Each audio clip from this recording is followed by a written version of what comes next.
नमस्कार, मैं GRS news के लिए गिरीश सिकरवार। आज इस अपने नए ब्लॉग में हम बात करेंगे दो भारत।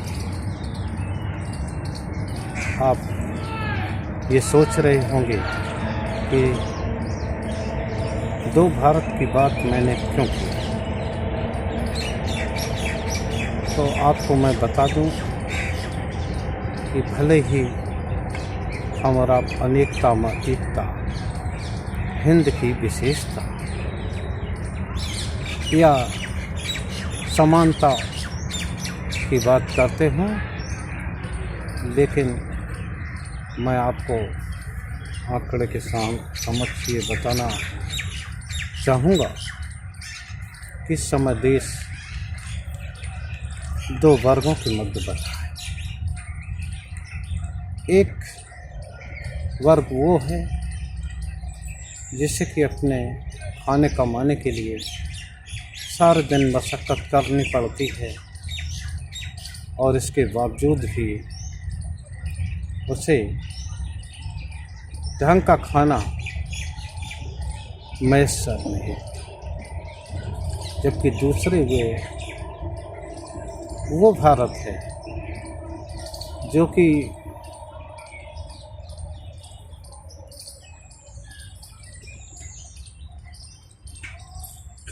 कितना खर्च करता है, उसकी आमदनी कितनी है, वो उसको नहीं, उसके अकाउंटेंटों को, उनके मुनीमों को मालूम होती है कि आमदनी कितनी है। आज मैं इस ब्लॉग में मैं बात करूँगा कि कमज़ोर वर्ग के लोगों के साथ सरकार की क्या मानसिकता है और जो पैसे वाले लोग हैं उनके लिए सरकार की मानसिकता क्या है।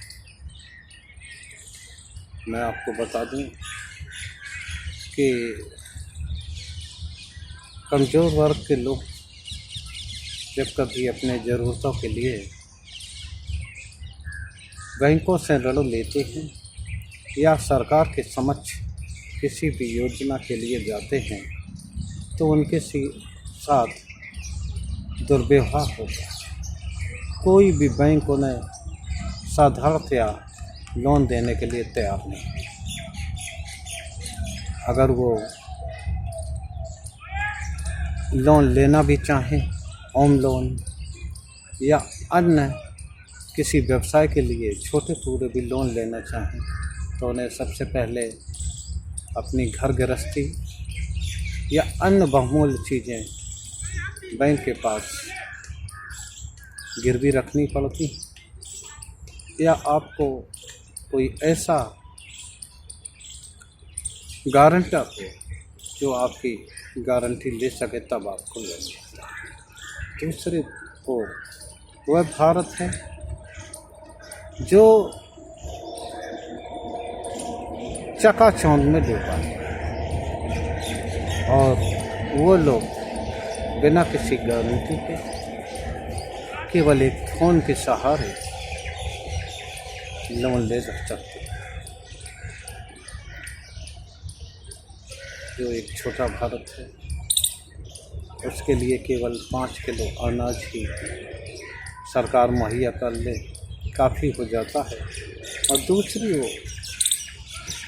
वो लोग हैं जिन्होंने बैंकों को कंगाल करके लाखों करोड़ों रुपए लेकर बैंकों को डुबा दिया और अपना धन लेके संपत्ति अब वो विदेशों में इसका है। और एक और वैसा भारत है जिसकी एक दिन की आमदनी ही मत 27 रुपये है। ये बहुसंख्यक तबका है। एक आंकड़े के मुताबिक जितनी संपत्ति 55% लोगों की है, केवल 10-12 लोग ही अपर क्लास के ऐसे होंगे जो कि 55% आबादी के बराबर उनके पास संपत्ति होगी। सरकार किसानों को 6,000 रुपये सालाना देती है और दूसरी ओर करीब 5 वर्षों में ही 12 लाख करोड़ रुपए उद्योगपतियों के सरकार ने माफ़ किए। जिस समय किसानों को दिया जाता है, बड़े बड़े विज्ञापन अखबारों में और टीवी में चलते हैं कि मैंने किसानों का इतना माफ़ कर दिया, मैंने किसानों को ये मदद दे दी, लेकिन कभी भी उन्होंने ये नहीं कहा होगा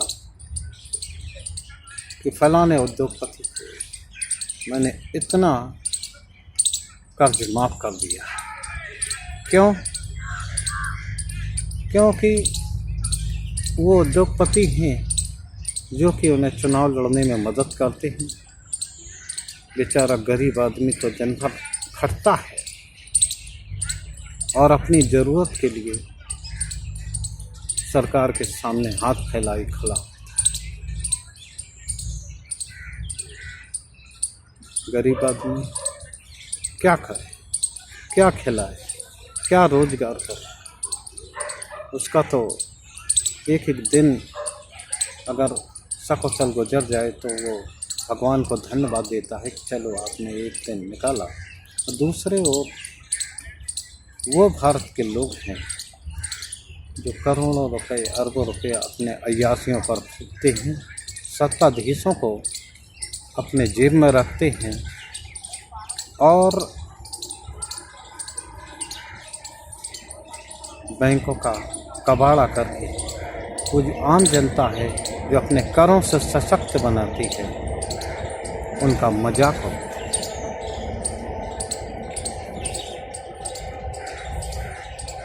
अब इस समय आपको देखना होगा, हमारे देश के प्रधानमंत्री भी हैं, गरीबों की बात तो करेंगे, राज्य सरकारें हैं गरीबों की बात तो करेंगी, लेकिन जब गरीबों को कुछ देने का अवसर आता है तो मात्र उनको झुंझुना पकड़ा दिया जाता है और उनके पास कुछ होता नहीं और उसका प्रचार इस तरह किया जाता है कि मानो सरकार ने कोई बहुत बड़ा एहसान कर दिया हो इन लोगों पर। ये एहसान नहीं है, आखिर ये आम जनता है जो समझ लो लोगों को चुन के आपको राजा बनाती है खुद के उसके लिए, और जब जनता की बारी आती है कुछ मिल जाए तो उसे इस तरह दिया जाता है जैसे कोई भिखारी को उसको निवाला जाता है। और दूसरी ओर वह लोग हैं जो मतदान भी नहीं करते, अपने घरों से नहीं निकलते, बल्कि जो सत्ताधीश हैं जो तथाकथित राजा बनेंगे वो उनके चरणों में पड़े रहते हैं और आम जनता का धन लूट के यही सत्ता आम जनता के मेहनत से कमाए धन को पूंजीपतियों पर लुटाती। मैं पूंजीपतियों को कोई खिलाफ नहीं, रोजगार करे, वो जनता को रोजगार दें, आर्थिक स्थिति में मदद करें, लेकिन कम से कम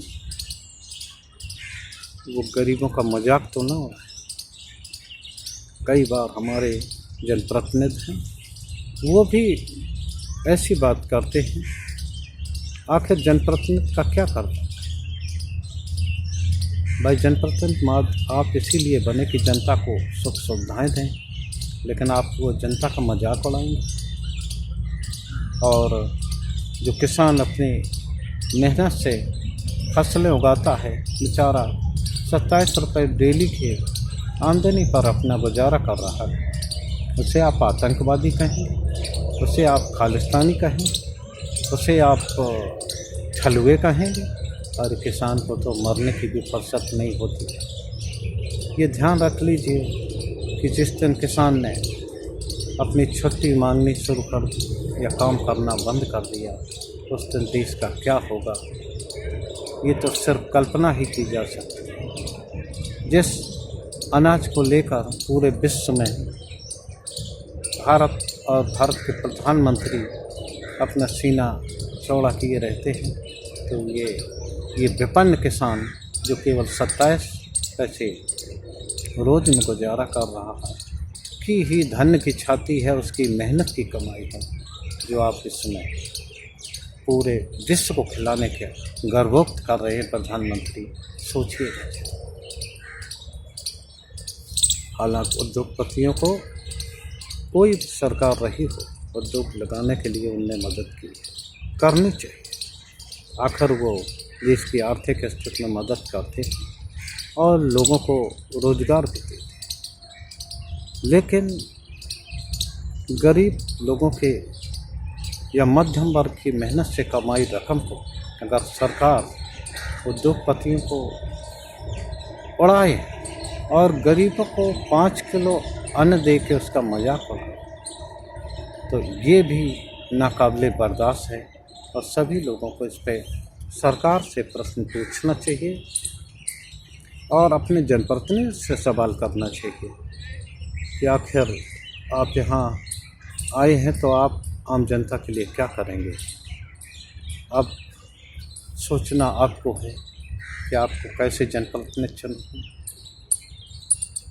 जगह जगह जब इलेक्शन होते तो ऐसा लगता है कि जनता के लिए कोई खजाना खोल दिया गया है, लेकिन वही जनता जब उसे अपने काम के लिए ज़रूरत पड़ती है तो यही जनप्रतिनिधि उन्हें पहचानने से इनकार कर देते हैं।